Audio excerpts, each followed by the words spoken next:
Destiny checked her boarding pass for the 10th time. Gate B7, Flight 447 to Atlanta. She couldn't believe this was really happening. At 17, she had never been on a plane before. Actually, she had never been anywhere outside of Detroit.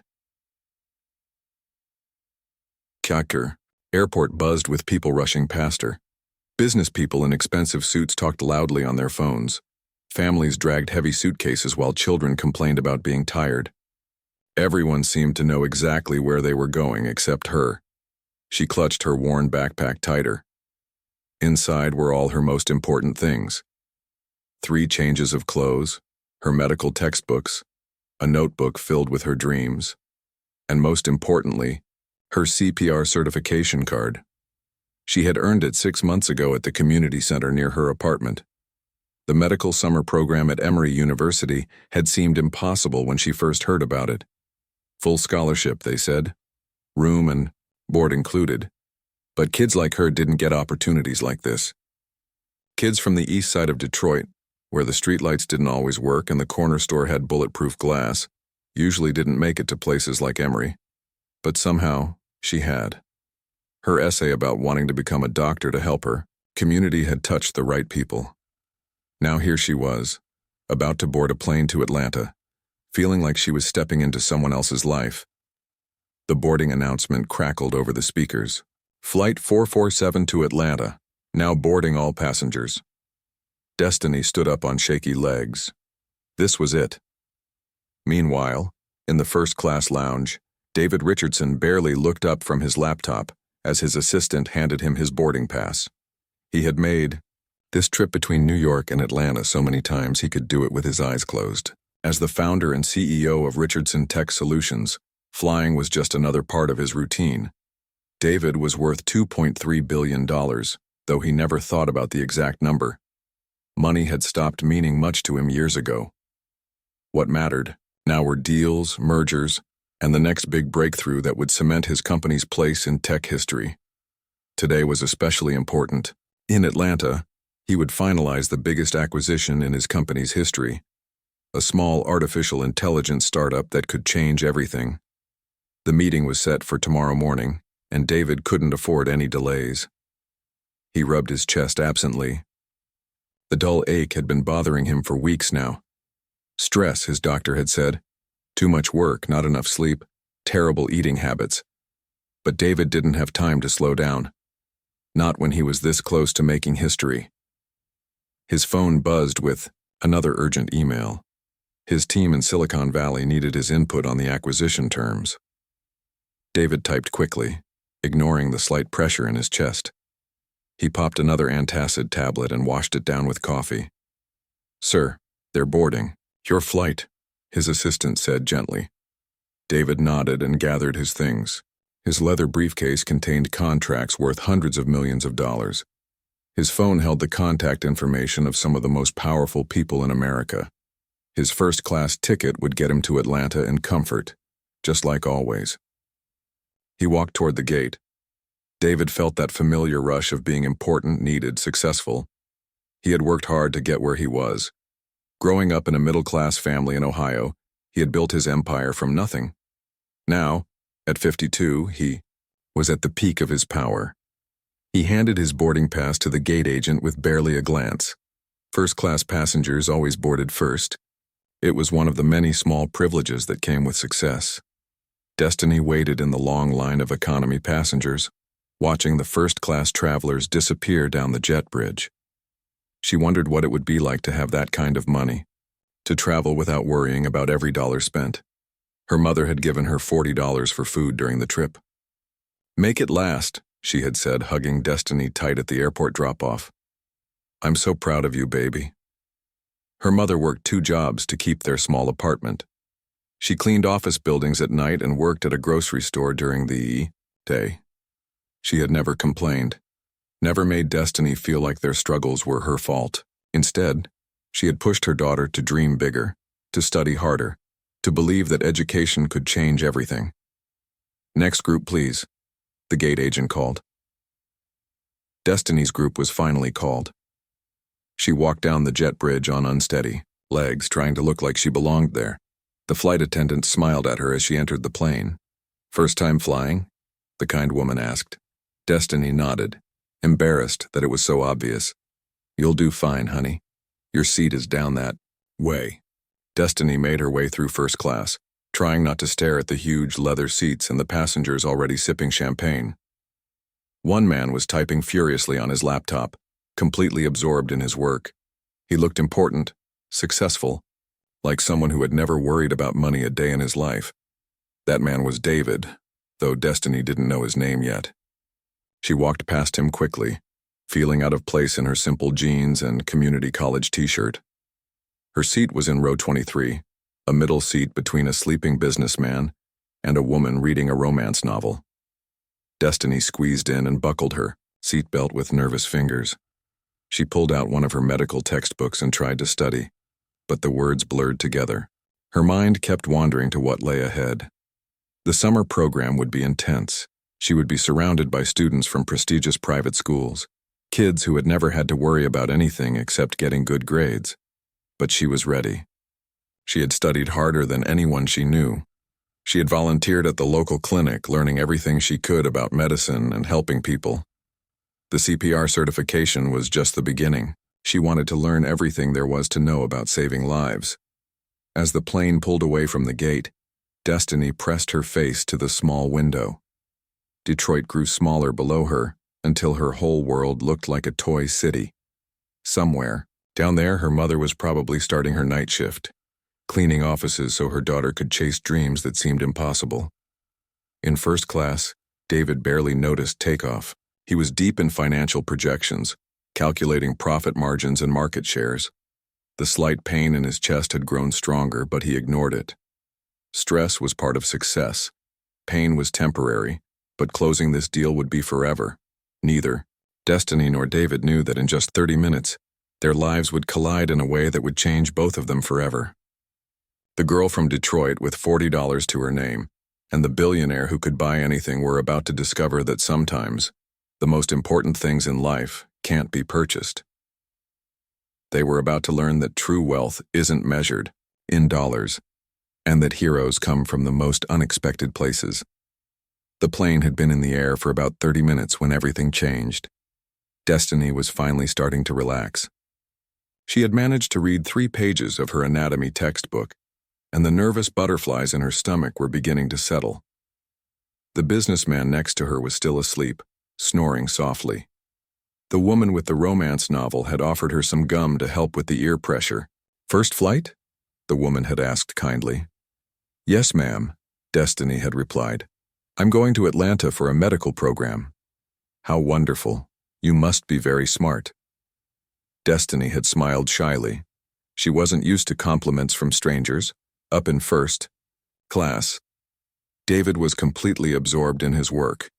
He had 3 different contracts spread across his tray table and was comparing terms with his legal team via email. The acquisition had to be perfect. Every detail mattered when you were dealing with hundreds of millions of dollars. The pain in his chest was getting worse, but he pushed through it. He had important calls to make once they landed. The pressure was building toward the left side of his chest now, and his left arm felt oddly heavy. He loosened his tie and took a deep breath. Must be the altitude, he thought. Or maybe the stress of this deal? David tried to focus on his laptop screen, but the numbers started to blur together. His breathing became shallow. Sweat beaded on his forehead despite the cool cabin air. He reached for his water bottle with his left hand, but his arm wouldn't cooperate properly. The bottle slipped from his fingers and clattered to the floor. "Sir, are you all right?"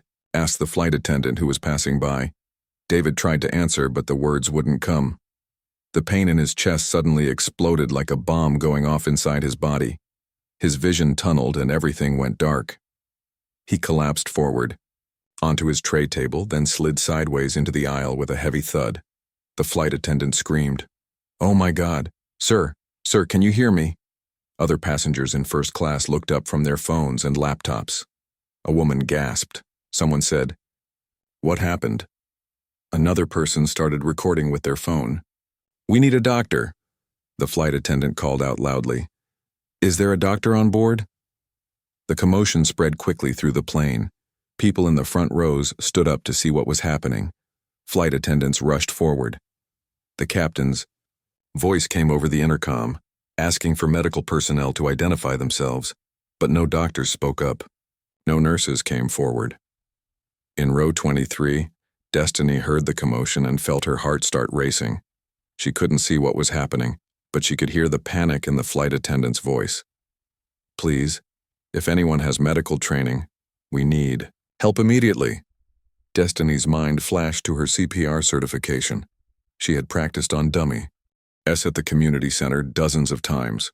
Her instructor, a retired paramedic named Coach Williams, had drilled the steps into her head over and over again. Check for responsiveness. Check for breathing. Call for help. Start compressions. Don't stop until help arrives. But this was real life. This was a real person. What if she made a mistake? What if she wasn't good enough? The businessman next to her was fully awake now. Sounds serious up there, he muttered. The woman with the romance novel was craning her neck to see. Someone's collapsed. Poor thing. Destiny unbuckled her seatbelt. Her hands were shaking, but she stood up anyway. Excuse me, she said quietly, squeezing past the woman. Honey, where are you going? The woman asked. I have CPR training, Destiny said, her voice barely above a whisper. She made her way up the aisle, her heart pounding so loud she could hear it over the airplane engines. Other passengers moved aside as she walked toward first class. Some looked at her skeptically. A teenage girl in a community college t-shirt didn't look like someone who could handle a medical emergency. When Destiny reached first class, she saw him. A well-dressed man in his 50s was lying unconscious on the floor between the seats. His face was gray and she couldn't see his chest moving. 2 flight attendants were kneeling beside him, looking terrified and unsure what to do. Sir, please wake up, one of them was saying, gently shaking his shoulder. Is he breathing? The other asked. Destiny took a deep breath and stepped forward. I'm trained in CPR, she said. The flight attendants looked up at her. One of them, a middle-aged woman named Patricia, looked relieved. Oh, thank God. What do you need us to do? Destiny knelt down beside David, her training kicking in despite her nerves. She placed 2 fingers on his neck, checking for a pulse. It was there, but weak and irregular. She leaned down and listened for breathing. Nothing. His chest wasn't moving. He's not breathing, she announced. We need to start CPR right now. Should we wait for the plane to land? Patricia asked nervously. No, Destiny said firmly, surprising herself with her confidence. If we wait, he could die. She positioned herself beside David's chest and placed her hands in the center, one on top of the other, just like Coach Williams had taught her. She locked her arms straight and pushed hard. 1, 2, 3, 4. Come on, she whispered to herself. You can do this. The compressions were harder than she remembered from practice. David was much heavier than the practice dummy, and she had to use all her strength to push down the required 2 inches. 15, 16, 17, 18. Passengers were gathering around now, some recording with their phones, others just staring in shock. A few were praying quietly. 28, 29, 30.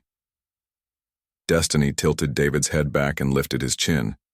She pinched his nose closed and gave him 2 rescue breaths, watching his chest rise and fall. Then back to compressions. 1, 2, 3, 4. Her arms were already getting tired, but she couldn't stop. Coach Williams had always said that once you start CPR, you don't quit until paramedics take over or the person starts breathing on their own. How long has it been? She asked Patricia between compressions. About 2 minutes, Patricia replied, watching in amazement as this teenager worked to save a man's life. The captain's voice came over the intercom again. Ladies and gentlemen, we're making an emergency landing in Nashville. Medical personnel will be waiting when we arrive. Please remain in your seats and keep the aisles clear. Nashville, that meant at least 10 more minutes in the air. Destiny's arms were burning now, but she kept going. 55, 56, 57. 58, 59, 60. 2 more rescue breaths. Back to compressions. Some passengers were crying now. Others were calling their loved ones to tell them what was happening. A few were still recording, posting to social media about the dramatic scene unfolding at 30,000 feet. But destiny blocked it all out. There was only her, David, and the rhythm of CPR. Push hard. Push fast. Don't stop. 1, 2, 3, 4. Her back ached. Her arms felt like they were on fire. Sweat dripped down her face.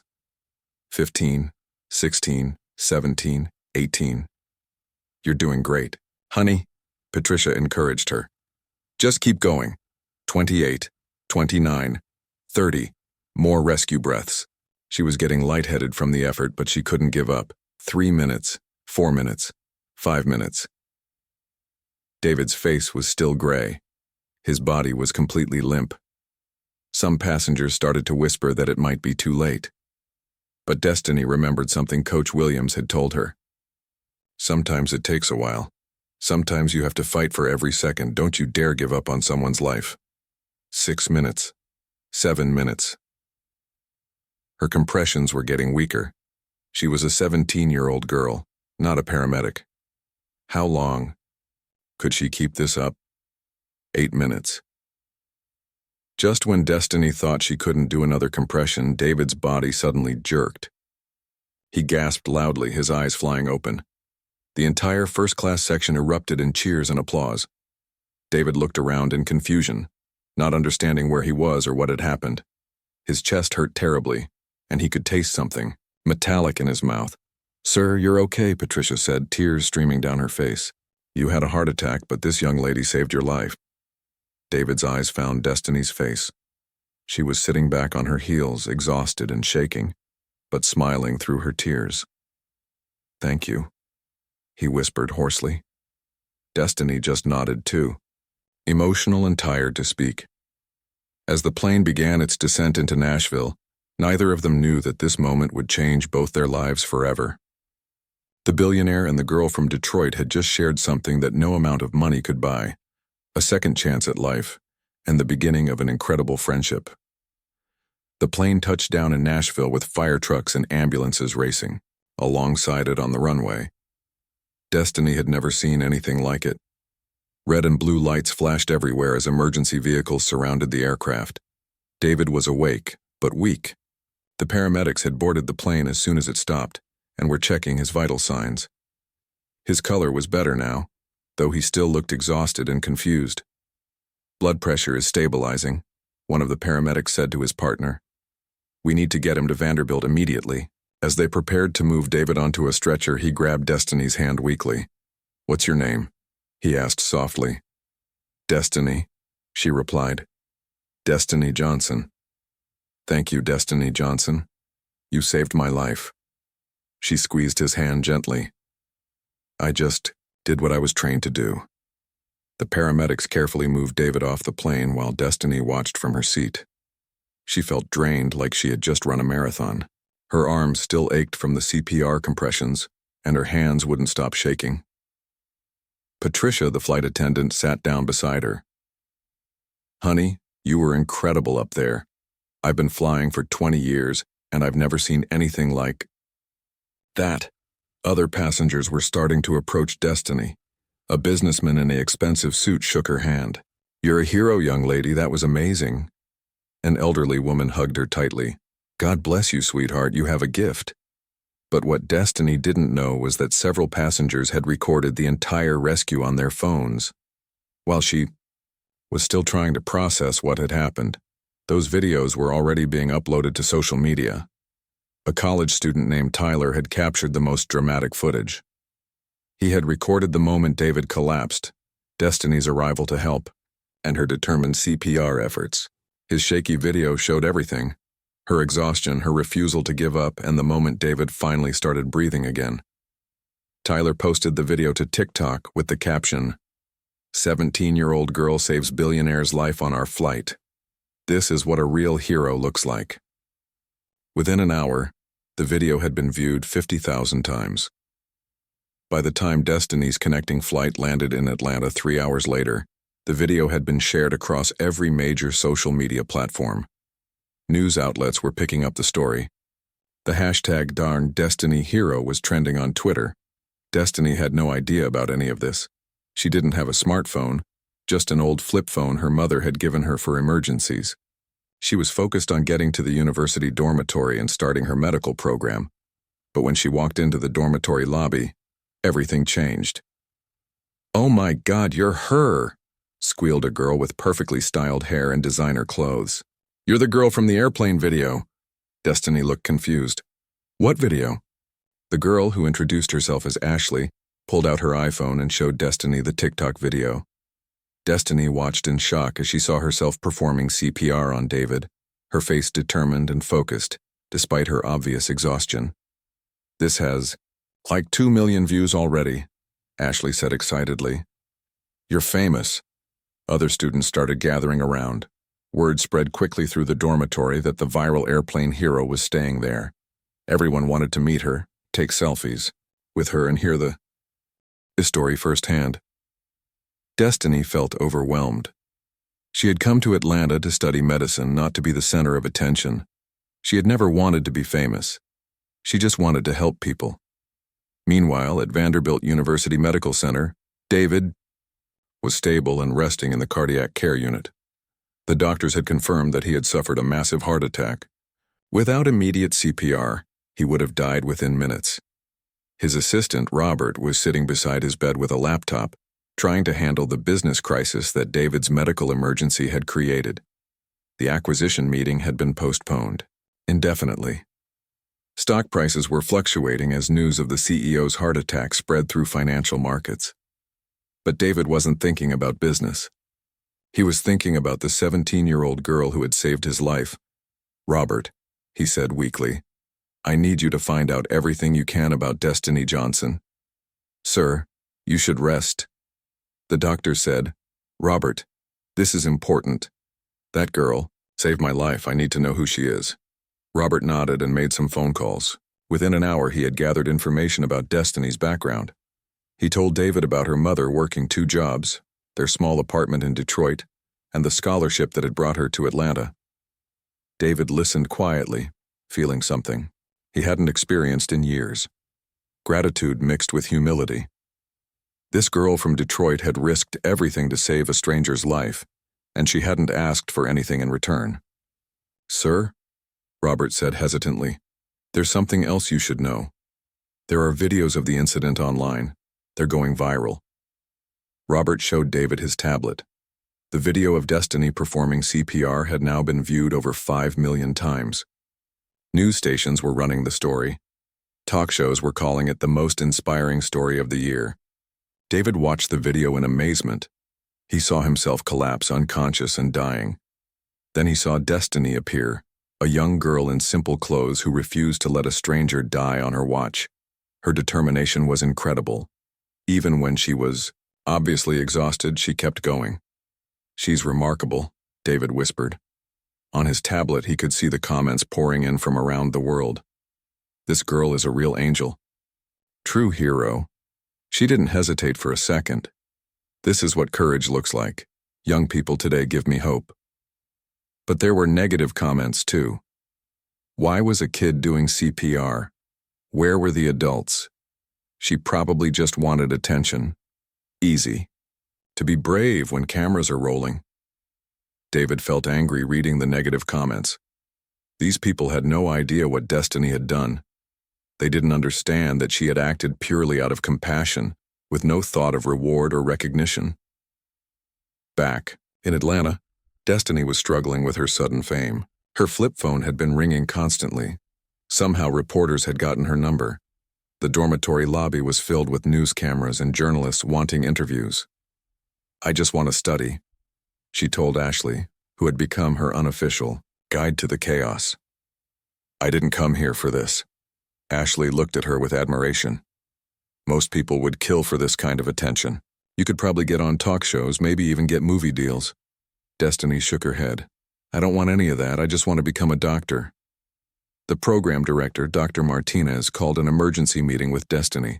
She was worried about how the media attention might affect the educational program. "Destiny, I want you to know that we're very proud of what you did," Dr. Martinez said. "But we need to find a way to manage this situation so you can focus on your studies." "I never asked for this," Destiny said quietly. "I just did what anyone should do." "Not everyone would have done what you did," Dr. Martinez replied. "But I understand this attention is overwhelming. We're going to limit media access to the campus and provide you with some support to handle the requests." That evening, Destiny called her mother from the dormitory's landline. Her mother had already seen the video and was crying with pride. "Baby, the whole neighborhood is talking about you," her mother said through tears. "Mrs. Patterson from downstairs called you an angel. The folks at my job can't believe my daughter is the girl from the airplane." "Mama, I'm scared," Destiny admitted. "I don't know how to handle all this attention." "You just stay true to yourself, baby. You did something beautiful, and now the whole world knows what I've always known, that you have a special heart." After hanging up, Destiny sat in her small dorm room looking out the window. She could see news vans still parked outside. Her roommate was at a welcome party, leaving her alone with her thoughts. She thought about David, wondering how he was doing. She hoped he was okay, and that his family was with him. She thought about her CPR instructor, Coach Williams, who had taught her that saving lives was the most important thing you could do with your hands. She thought about her mother, working the night shift back in Detroit, probably watching the news coverage with tears of pride in her eyes. Most of all, she thought about why she had really come to Atlanta, not for fame or attention, but to learn how to heal people, to become the kind of doctor her community needed. As she opened her anatomy textbook to study, Destiny made a decision. She wouldn't let the viral fame change who she was or what she wanted to become. She would use this attention to inspire others, especially young people from backgrounds like hers, to pursue their dreams of helping others. She didn't know it yet, but her life was about to change in ways she never could have imagined, and it would all start with a visit from a very grateful billionaire who wanted to thank her properly for saving his life. 3 days after the airplane incident, Destiny was finally getting used to her new routine. The media attention was still intense, but campus security was doing a good job keeping reporters away from the dormitories. She was able to attend her classes and focus on learning, which was all she really wanted to do. She was studying in the library when Dr. Martinez found her. "Destiny, there's someone here who would like to see you," Dr. Martinez said with a smile. "Another reporter?" Destiny sighed. She had already declined dozens of interview requests. "No, this is different. It's the man you helped on the airplane." Destiny's eyes widened. "He's here? Is he okay?" "He seems to be doing much better. He's in my office with his assistant. Would you like to see him?" Destiny nodded eagerly. She had been wondering about David ever since the plane landed in Nashville. She was relieved to know he had recovered, enough to travel. When she walked into Dr. Martinez's office, David was sitting in a chair by the window. He looked much better than the last time she had seen him, though he was noticeably thinner and moved carefully. He was wearing a simple button-down shirt and jeans instead of the expensive suit from the airplane. Standing beside him was a well-dressed man in his 30s who introduced himself as Robert, David's assistant. David stood up slowly when Destiny entered the room. For a moment, they just looked at each other. Then David stepped forward and offered his hand. "Ms. Johnson," he said formally, "I wanted to thank you properly for what you did." Destiny shook his hand, feeling awkward. "You don't need to thank me, sir. I'm just glad you're okay. Please call me David, and I absolutely do need to thank you. The doctors told me I would have died within minutes if you hadn't started CPR when you did." They sat down across from each other. Robert remained standing near the door, taking notes on his phone. "How are you feeling?" Destiny asked. "Much better, thanks to you. I had surgery to place 2 stents in my arteries. The doctors say I'll make a full recovery, but I need to make some serious changes to my lifestyle." David studied Destiny's face. Even though she was only 17, there was something mature and wise about her. She had an inner strength that reminded him of his own mother. who had raised him alone after his father left when David was young. "I hope you don't mind, but I've learned a bit about your background," David said. "I know you're here on a scholarship, and I know about your mother and your situation back in Detroit." Destiny shifted uncomfortably. "I don't need charity if that's what you're thinking." David held up his hands. "That's not why I'm here." "Well, not exactly. I wanted to meet the person who saved my life. I wanted to understand who you are and what motivates you." "What do you mean?" David leaned forward. "Destiny. I've been successful for a long time. I'm used to people wanting things from me. Money, jobs, connections, favors. But you didn't even know who I was when you saved my life. You saw a stranger in trouble and you acted without thinking about yourself. That's incredibly rare." Destiny looked down at her hands. "My mother taught me to help people when I can. And my CPR instructor always said that everyone's life has value no matter who they are."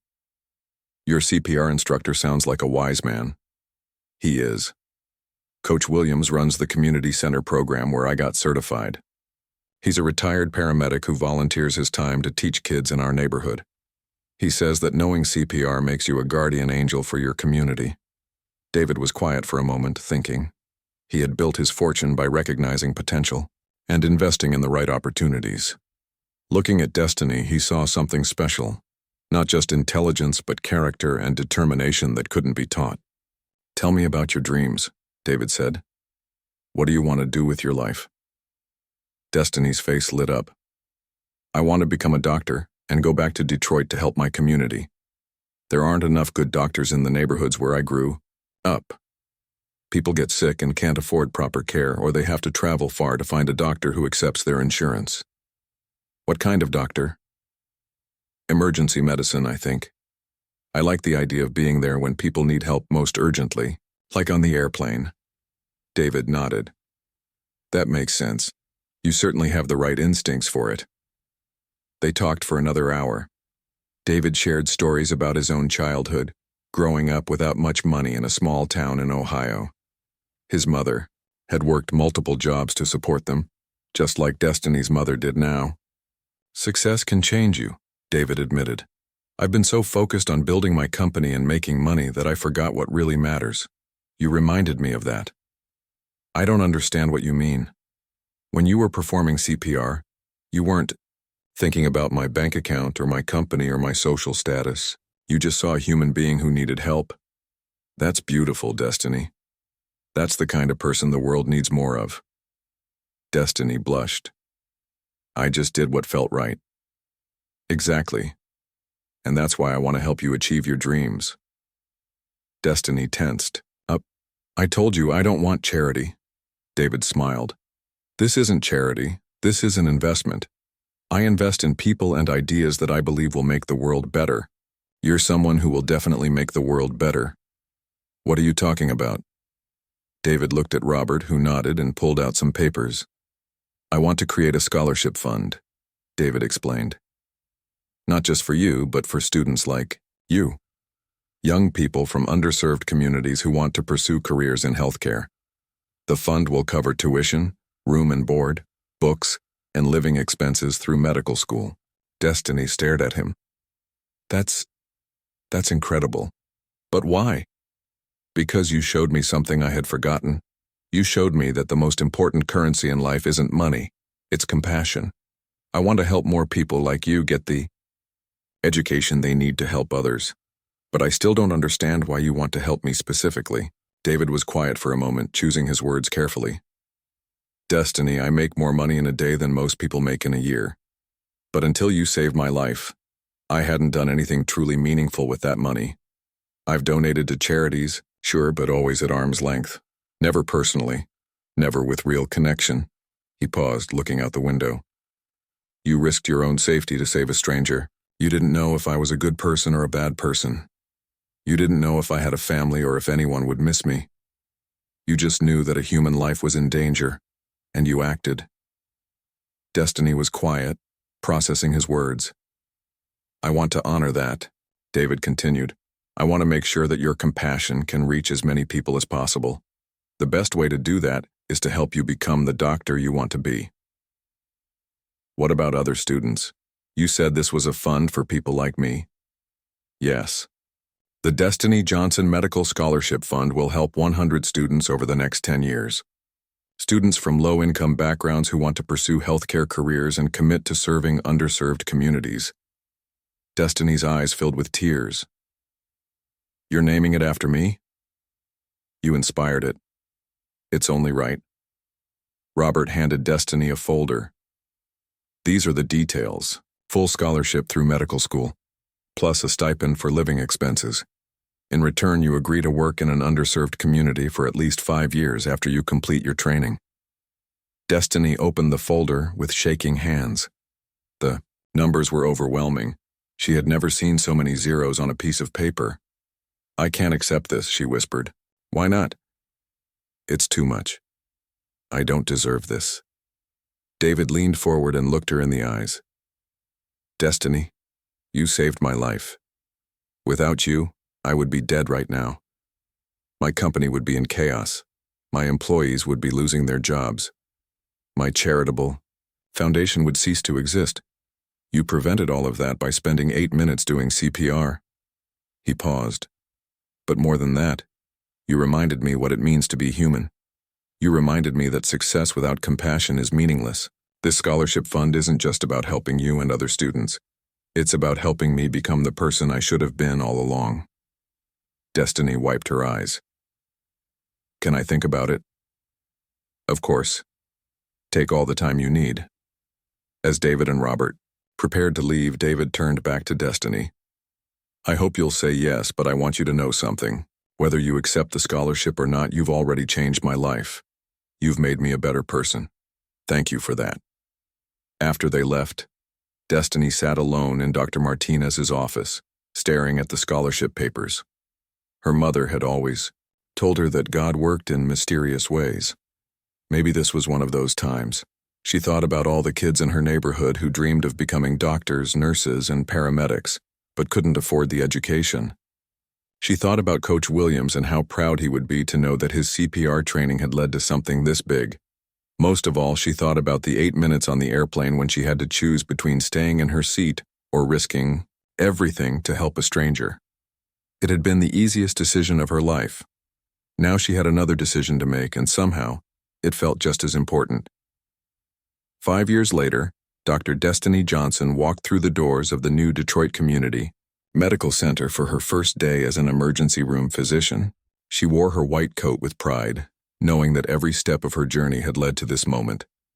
The medical center was beautiful, modern equipment, bright hallways, and a team of dedicated healthcare workers who were passionate about serving the community. What made it even more special was the sign by the main entrance. Funded by the Richardson Foundation and the Destiny Johnson Medical Scholarship Fund. David had kept his promise. Not only had he funded Destiny's medical education, but he had also built this state-of-the-art clinic in the heart of Detroit, just 3 miles from the apartment where Destiny had grown up. As she walked to the emergency department, Destiny passed a wall of photographs showing all the scholarship recipients. From the past 5 years, 43 students so far had received full scholarships to pursue healthcare careers. They came from Detroit, Atlanta, Chicago, Los Angeles, and dozens of other cities. All of them committed to serving underserved communities after graduation. Destiny's own photo was there too, from her graduation day at Emory Medical School. She was smiling widely, holding her diploma, with her mother and David standing proudly beside her. Dr. Johnson? A nurse approached her in the hallway. I'm Jennifer, the charge nurse. Welcome to Detroit Community Medical Center. Thank you. I'm excited to be here. We all are. You know, half our staff applied to work here specifically because of what this place represents, what you and Mr. Richardson have built together. Jennifer led Destiny to the emergency department, which was already busy despite being only 8 a.m. Destiny could see patients in the waiting room, families with young children, elderly people, teenagers, working people who couldn't afford to miss work for medical care anywhere else. These were her people. This was her community. Your first patient is in room 3, Jennifer said, handing her a chart. Chest pain and a 45-year-old construction worker. Destiny took the chart and knocked on the door to room 3. Inside, she found a man sitting on the examination table, looking worried and embarrassed. "Good morning, I'm Dr. Johnson. What brings you in today?" "I hate to bother you, Doc, but I've been having this pain in my chest for a few days. My wife made me come in." Destiny listened to his symptoms, performed an examination, and ordered some tests. While they waited for results, she sat down beside him. "Tell me about yourself. What kind of work do you do?" "Construction. Been doing it for 20 years. I know I should take better care of myself, but it's hard, you know? Long hours, no time to exercise, eating whatever's quick and cheap." Destiny nodded. She had heard similar stories hundreds of times during her medical training. Working people who sacrificed their health to provide for their families, who waited too long to seek medical care because they couldn't afford it or couldn't take time off work. "Well, let's see what these tests show us, and then we'll figure out the best way to help you." The test showed that his heart was okay, but his blood pressure was dangerously high. Destiny spent time explaining the condition, prescribing medication, and connecting him with the clinic's social worker to help with prescription costs and lifestyle changes. "Doc," the man said as she prepared to leave, "I heard about you on the news a few years back. You're the one who saved that rich guy on the airplane, right?" "That's right. And now you're here taking care of folks like me. That's something special." Destiny smiled. "This is exactly where I want to be." As the day continued, Destiny treated a child with asthma, an elderly woman with diabetes complications, a teenager who had been in a car accident, and a homeless man with pneumonia. Each patient received the same careful attention, the same compassion regardless of their ability to pay.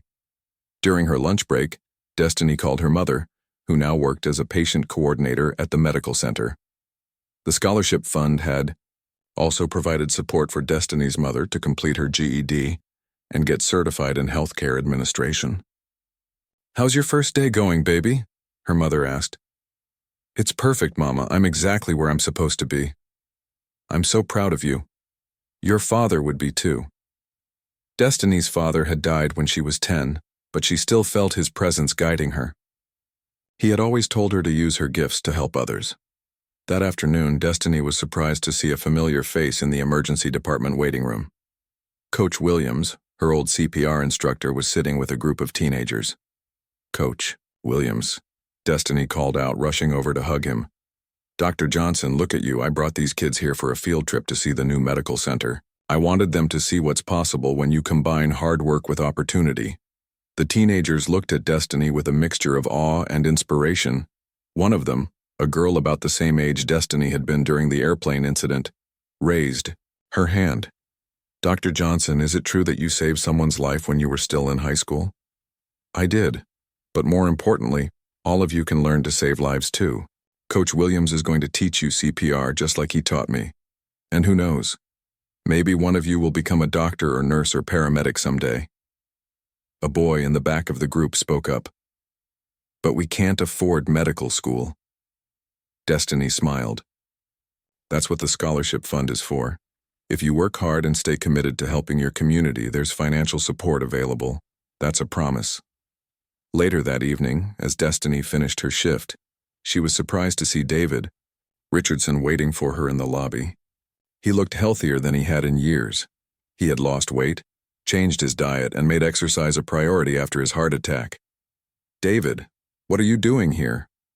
"I wanted to see how your first day went, and I have some news to share." They walked outside together. The Detroit skyline was visible in the distance, lit up against the evening sky. "The scholarship fund just reached a milestone," David said. "We've now committed to funding 100 students through medical school. The board approved expanding the program to include nursing, pharmacy, and public health degrees too." Destiny shook her head in amazement. "I still can't believe all this started because of 8 minutes on an airplane." "Those 8 minutes changed both our lives," David replied. "But what we've built together is going to change thousands of lives for generations to come." They stood in comfortable silence for a moment, watching families leave the medical center after receiving care they might not have been able to afford elsewhere. "David, can I ask you something?" "Of course. Do you ever regret what happened?" "The heart attack, I mean. It must have been terrifying." David thought for a moment. You know, I've never really considered that question, but honestly, no, I don't. Regret it. That heart attack was the best thing that ever happened to me. Really? Before that day, I was successful but empty. I had money but no real purpose. I was so focused on making more money that I forgot what money was supposed to be for. You reminded me that wealth is only valuable if you use it to make the world better. David paused, looking at the medical center. This place, the scholarship, fund, our friendship, none of it would exist if I hadn't collapsed on that airplane. And none of it would exist if a 17-year-old girl from Detroit hadn't been brave enough to step forward when someone needed help. I wasn't brave, Destiny said. I was terrified. That's what made it brave. You were scared, but you did it anyway. As they prepared to part ways, David handed Destiny an envelope. What's this? Open it when you get home. That night in her small apartment near the medical center, Destiny opened the envelope. Inside was a check for $50,000 and a note written in David's handwriting. Destiny, this is a bonus for completing medical school and returning to serve your community as promised. But more than that, it's a small token of my gratitude for showing me what really matters in life. Use it however you want. Pay off student loans, help your mother, save for the future. You've earned every penny not just through your medical degree, but through the incredible person you are. Thank you for saving my life in every way that matters. Your friend always, David. Destiny sat on her couch, holding the check and thinking about the journey that had brought her here. A girl from Detroit who had never been on a plane was now a doctor, helping to heal her community and inspiring others to pursue their dreams. She thought about all the scholarship recipients who would follow in her footsteps. Young people from tough backgrounds who would become doctors, nurses, and healthcare workers because someone believed in their potential. She thought about her patients from today: the construction worker, the child with asthma, the homeless man with pneumonia. Tomorrow she would be back in the emergency room, ready to help whoever walked through the doors. Most of all, she thought about those 8 minutes on the airplane when she had to choose between staying safe in her seat or risking everything to help a stranger. It had been the most important 8 minutes of her life, not just because she saved David's life, but because those 8 minutes had revealed who she really was and who she was meant to become. As she got ready for bed, Destiny smiled. Tomorrow would bring new patients, new challenges, and new opportunities to help people. She couldn't wait. The girl who had saved a billionaire's life had grown up to save her entire community. And this was just the beginning.